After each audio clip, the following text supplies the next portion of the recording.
Alright, guys, so this trade is a real potential winner here. Um, and there's actually a lot to get into, and I haven't really done a lot, but I haven't really prepared this that well, but I just want to get this out. It's so good. So, if you look at PIMCO, they did this study, um, very important. So, in SPX, or equity indexes, the difference between implied and realized is 2.2. Now, in crude, or commodities, it's 4.4. So that's kind of a big deal. So that means your returns could be pretty much double. Um, so now let's see how that actually works out. What does it actually look like? So with SPX, we have a couple advantages, which is that we know how much data gets collected for the most part. We have pretty good studies, um, pretty predictable results for the past 11 years or whatever. That's a huge advantage of SPX. Now CL, we don't really have that. TC Trade has not done any sort of data study, and they really should, because CL is, after the S&P, crude is the most liquid market out there. Then maybe gold, then maybe treasuries in terms of futures. Um, and these are the numbers I came up with. And it's the same position, 16.5, uh, Iron Condor. And I'm gonna get into some of the risk metrics, but so this is the theta that I came up with selling the 45 to the 21.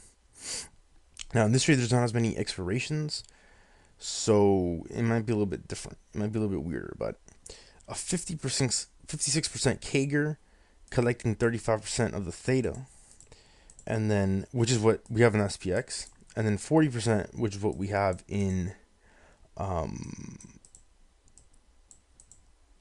in the 25% theta collection. But in SPX we have 35, and it might be more in crude, right? But you're gonna see that it doesn't really need to be more. It's I mean it's more. It's already enough. Um, let's see what it looks like. So this is 20k, 56% CAGR in 11 years. Okay, that's what we came to trade for. By year 3, year 4 end, you're really having a great time. Um, and yeah, I mean it gets pretty crazy by year 11 end.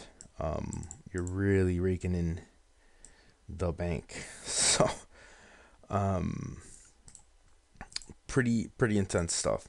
Now let's see some of the problems and why I might use it as a portfolio booster. Um, so I might just continue my SPX and just add this, okay? Because it's pretty risky stuff. So first of all, let's do this both positions with the same amount of max risk. Um, so here, this is what I have right now. Let's see. So okay, here I have max risk 75. Okay.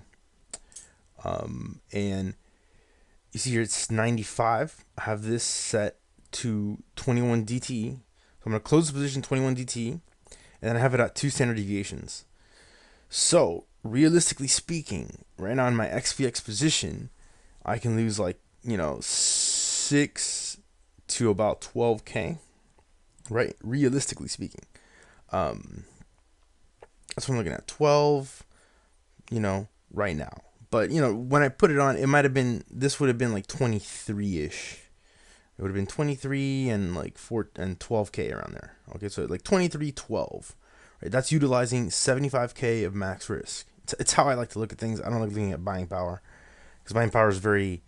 It can vary market to market. And on this position right now, like you would be getting what theta? You 97 theta. Okay, with that 75k risk. Now with CL,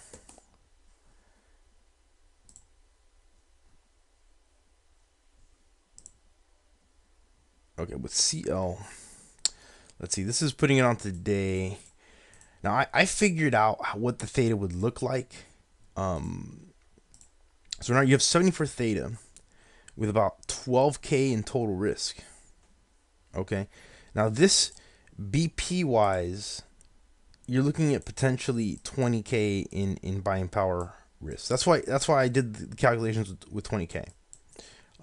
Because I want to be, you know, I don't want any buying power problems. Then let's see the max risk on a 2. So wait, did I have this? No, we got to go to about the 21 DTE to see the potential, the realistic risk. So 95% again. What's my realistic risk? 4,000, 4,000. So around 5K on each side, right?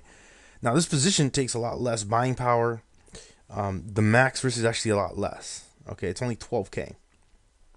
But that is my realistic sort of loss.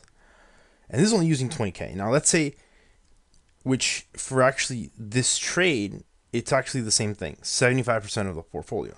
So if I was going to do 75% of my portfolio, right? Let's see, let's just do 75K in max thing. So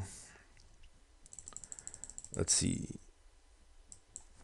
it's around 30. So here you go, 75K in max risk. Let's not look at buying power there. Now my theta has shot up to 444. Okay.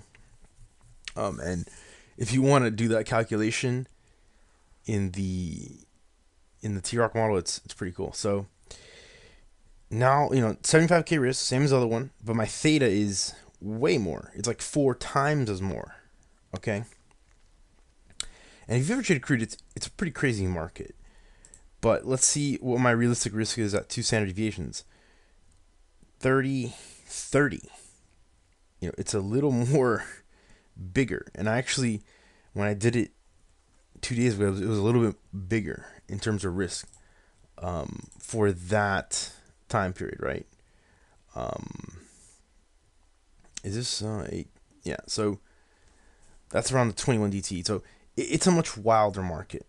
Like it'll hit, crude will hit like here.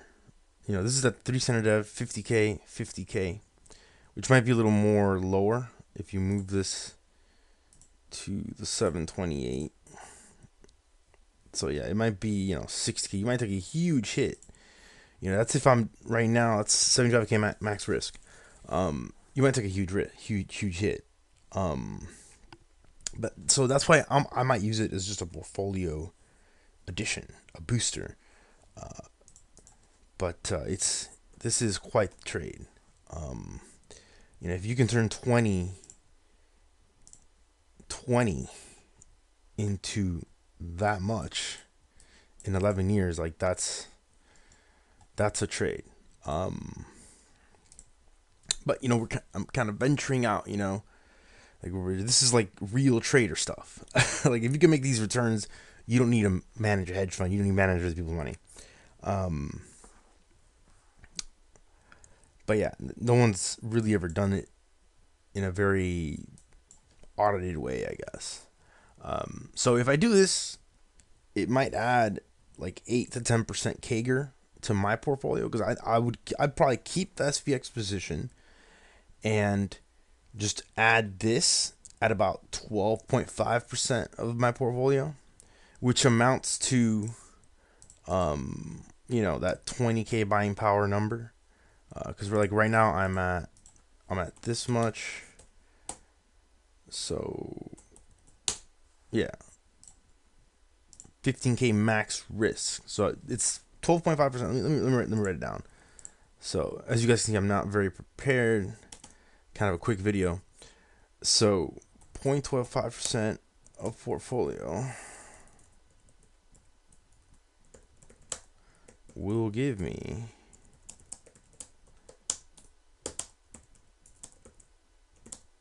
and 20K BP. So that's sort of the metric that I'm going to use for my portfolio. Now, if someone's more crazy and they want to really risk it, you know, and make big returns, then yeah, you can go, you know, let's say I did, you know, the whole shebang, you know, let's see, how much would I make? You know, quite an amount. But let's see how much risk that would be. So, how much am I willing to lose? So it'd be like 90. It's a not a small position. So pretty big. Um, but yeah, this is pretty awesome. Uh, Check it out. Play around with it.